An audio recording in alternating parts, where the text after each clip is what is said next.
Um jogador do Real Madrid foi parar no hospital depois de uma briga dentro do próprio vestiário do clube, poucos dias antes do clássico contra o Barcelona. Isso não é rumor, não é especulação. O próprio Real Madrid confirmou, e essa briga é só a ponta do iceberg de uma crise que pode ser a maior do clube nos últimos anos. Fica até o final porque eu vou te contar tudo. Se você ainda não é inscrito aqui no canal, se inscreve agora. Toda semana eu trago as notícias mais importantes do futebol. E deixa o seu like, isso ajuda muito o canal a crescer. Hoje tem muita coisa. Times brasileiros virando alvo de violência na Libertadores. Tem Neymar metido em mais uma polêmica, dessa vez com um garoto de 18 anos que ele mesmo prometeu proteger. E tem o Real Madrid explodido por dentro, com briga, hospital, multa milionária e um treinador fantasma rodando o clube. Vamos começar pela Libertadores, porque a semana dos times brasileiros na competição foi no mínimo insana. Primeiro o Corinthians. Na quarta-feira o Timão foi até Bogotá enfrentar o Santa Fé e arrancou um empate de 1-1, com o gol do Gustavo Henrique aos 47 do segundo tempo. Resultado importante, que deixa o Corinthians na liderança do grupo e praticamente classificado para o mata-mata. Mas o problema não foi o jogo,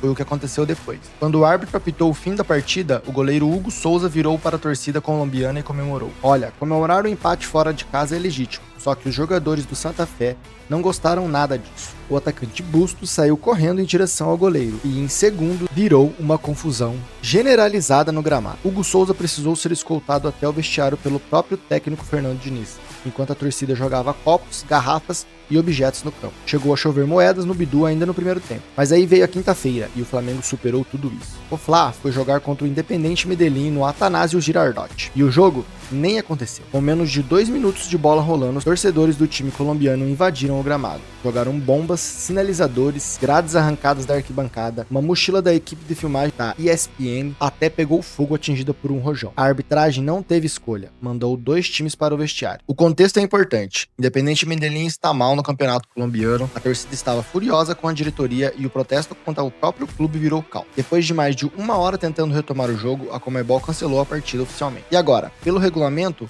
quando um clube é responsável pelo cancelamento, o adversário ganha por WO, 3-0. Em 2025, o Conmebol aplicou exatamente isso ao Fortaleza, numa situação parecida com o Colo-Colo. A tendência é que o Flamengo saia com os 3 pontos. Vamos aguardar a decisão do Tribunal Disciplinar. Mas a violência dentro do futebol não ficou só na Colômbia essa semana. No Brasil, uma briga dentro de treino virou assunto no mundo inteiro. E o nome envolvido não podia ser mais emblemático. Neymar, de novo. Toda semana tem alguma coisa, e essa semana não foi diferente. No último domingo, durante o treino de Santos no CT Repelé, Neymar se desentendeu com Robinho, um garoto de 18 anos da categorias de base. A discussão começou depois que o jovem driblou Neymar num exercício. A camisa 10 pediu para o garoto maneirar. O garoto não gostou do tom, e aí foi escândalo. Segundo apurações, a coisa passou dos limites. Teve empurrão e o próprio Robinho Júnior confirmou depois que ele levou um tapa no rosto de Neymar. Para piorar, a defesa do jovem chegou a enviar uma notificação extrajudicial ao clube acusando o craque da agressão. A imprensa internacional não perdeu tempo. O jornal AS abriu a matéria dizendo que Neymar perdeu a cabeça. O Marca falou que os nomes envolvidos transformam isso em quase um problema nacional do Brasil. E faz sentido essa leitura, porque existe um detalhe que torna a história ainda mais pesada. Há 1 ano, quando o pai de Robinho Júnior, o ex-jogador Robinho, foi preso no Brasil para cumprir a pena, Neymar publicou nas suas redes: "Teu pai cuidou de mim e eu cuidarei de você." O cara prometeu ser o maior protetor do menino e foi o mesmo que acabou dando um tapa nele. Mas a história teve um desfecho. Depois do empate do Santos contra o Recoleta, na Sul-Americana, na terça-feira, Neymar foi à zona mista e admitiu o erro, pediu desculpas publicamente. Ele disse que se excedeu e as coisas deveriam ter sido resolvidas dentro dos vestiários. Durante o jogo, aliás, Neymar marcou um gol e correu para abraçar Robinho. Na comemoração, uma cena que valeu mais do que qualquer discurso. Robinho Júnior também foi à imprensa, confirmou o tapa, mas disse aceitar as desculpas e revelou que a notificação foi mais uma reação de raiva do que uma decisão pensada. Prometeu retirar. Parece que está tudo resolvido. Mas a imagem de um ídolo batendo num garoto que ele mesmo prometeu proteger fica difícil de apagar. Bom,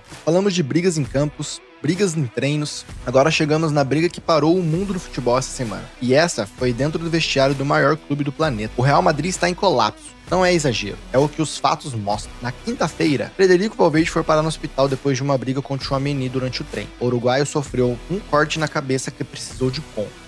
Foi diagnosticado com traumatismo crânioencefálico. O clube confirmou tudo isso em um comunicado oficial e anunciou que ficará afastado de 10 a 14 dias. o que significa que vai perder o clássico contra o Barcelona neste domingo. As versões do que aconteceu variam dependendo do que você pergunta. Valverde disse que bateu acidentalmente em uma mesa durante a discussão. Tchouaméni, por outro lado, veio a público classificar a situação como inaceitável e pediu desculpas a todos os torcedores do Real Madrid. O clube multou os dois em 500 mil euros cada, €500 mil por jogador, a maior punição financeira já aplicada pelo Real Madrid a dois atletas por um acidente dentro do vestiário. Mas essa briga não aconteceu do nada, ela é o resultado de semanas, talvez meses. No dia anterior à briga, os dois já haviam trocado empurrões no treino. Antes disso, Rüdiger protagonizou uma confusão com o lateral Álvaro Carrasco. Tem relatos de discussões entre os técnicos Álvaro Arbeloa e vários jogadores, incluindo Ceballos e Raul Asensio. O capitão Carvajal mal conversa com Arbeloa desde que ele assumiu. E segundo apurações, o próprio Xabi Alonso, antes de Arbeloa, já tinha problemas sérios com Vinícius Júnior, Bellingham e o próprio Valverde. E tem o Mbappé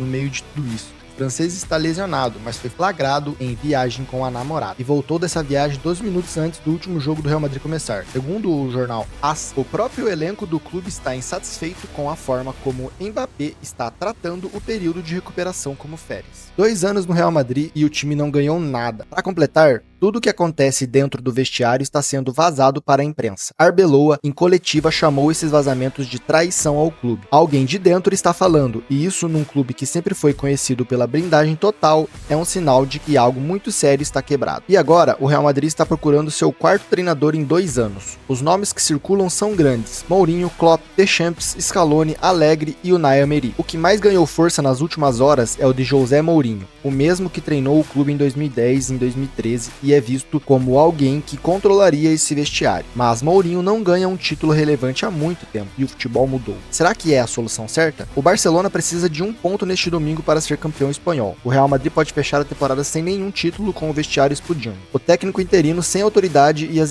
estrelas em rota de colisão. O que esperar desse clássico? Foi uma semana e tanto no futebol, né? Agora eu preciso da sua opinião. Você acha que o Real Madrid acertaria em contratar Mourinho para tentar a reorganização nesse vestiário? Deixe nos comentários, quero muito ler o que vocês pensam. Se curtir o vídeo, deixa o like, ajuda demais o canal a chegar em mais gente. E se inscreve se ainda não é inscrito. Até a próxima.